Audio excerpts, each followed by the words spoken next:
और इस वक्त एक बड़ी खबर धार से है, जहां जहरीली गैस से 3 मजदूरों की मौत के मामले में मृतक के परिजनों समेत कई संगठनों ने प्रदर्शन किया है। मृतक के परिजनों को 1 करोड़ रुपए मुआवजे की मांग की गई है। कंपनी प्रबंधन पर आपराधिक केस दर्ज करने की भी मांग है। फैक्ट्री परिसर के बाहर भारी संख्या में पुलिस बल तैनात रहा। प्रशासन की समझाइश के बाद धरना प्रदर्शन खत्म किया गया। कंपनी प्रबंधन का 8-8 लाख रुपए के मुआवजे का ऐलान कंपनी प्रबंधन ने 8-8 लाख रुपए के मुआवजे का ऐलान किया है। हालांकि तमाम जो प्रदर्शनकारी हैं वो मृतक के परिजनों के लिए 1 करोड़ के मुआवजे की मांग कर रहे हैं।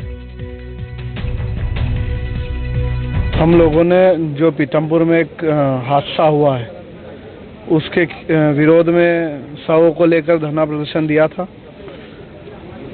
सहायता राशि हेतु और कंपनी प्रबंधक के खिलाफ एफआईआर हेतु प्रकरण दर्ज करने हेतु हमने धरना दिया था और शासन प्रशासन ने कहीं ना कहीं परिवारजनों की बात मानी है। एक सहायता राशि जो उन्होंने दी है और कंपनी प्रबंधक के खिलाफ प्रकरण दर्ज किया है। देखिए, कल पीथमपुर स्थित Sagar Shri oil and lubricant company में एक दुखद घटना घटी थी, जिसमें टैंक की सफाई करते समय 3 श्रमिकों की दुखद मृत्यु हो गई थी, जिसमें समस्त जिला प्रशासन की संवेदनाएं मृतकों के परिवार के साथ है। और इसी घटना के संबंध में आज धरना प्रदर्शन किया गया था कंपनी के सामने, जिसमें कंपनी प्रशासन प्रबंधन की तरफ से 8 लाख रुपए अभी तात्कालिक राहत के रूप में चेक दिया जा रहा है मृतकों को, प्रत्येक मृतकों को 8 लाख रुपए का। इसके अलावा 20,000 रुपए अंत्येष्टि सहायता के रूप में दी जा रही है और जिला प्रशासन की ओर से रेड क्रॉस सोसाइटी की तरफ से 1 लाख रुपए का और सहायता राशि दी जाएगी।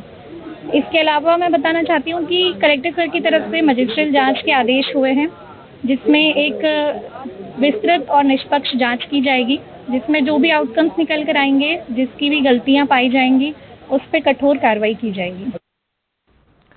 साबिर मेरे सहयोगी धार से इस वक्त इस बड़ी खबर पर हमारे साथ जुड़े हुए हैं। साबिर, अब तक इस मामले में क्या कार्रवाई हुई है?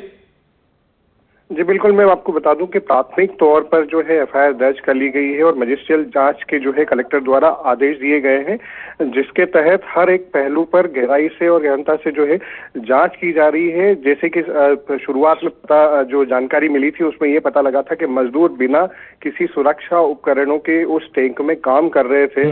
उसके बाद जब वो बेहोश हुए और हालत उनकी गंभीर हुई तो उसके बाद उन्हें हॉस्पिटल में ना इन्फॉर्म करते हुए, ना ही पुलिस को इन्फॉर्म करते हुए उन्हें जो एक लोडिंग रिक्शा के द्वारा हॉस्पिटल ले जाया गया और उसके बाद जो है उनकी मृत्यु हो जाने तक भी जो है इन्फॉर्मेशन नहीं दी गई। ऐसे कई जो पहलू हैं जिसमें कहीं ना कहीं साफ तौर पर कंपनी द्वारा जो लापरवाही नजर आ रही है उसको लेकर के जांच होगी और उस जांच में दोषी पाए जाने पर इनके खिलाफ सख्त कार्रवाई की जाएगी, ये कलेक्टर द्वारा कहा गया है। जी, बहुत शुक्रिया साबिर, इस तमाम जानकारी के लिए। साबिर मेरे सहयोगी धार से इस वक्त इस बड़ी खबर पर हमारे साथ जुड़े हुए थे।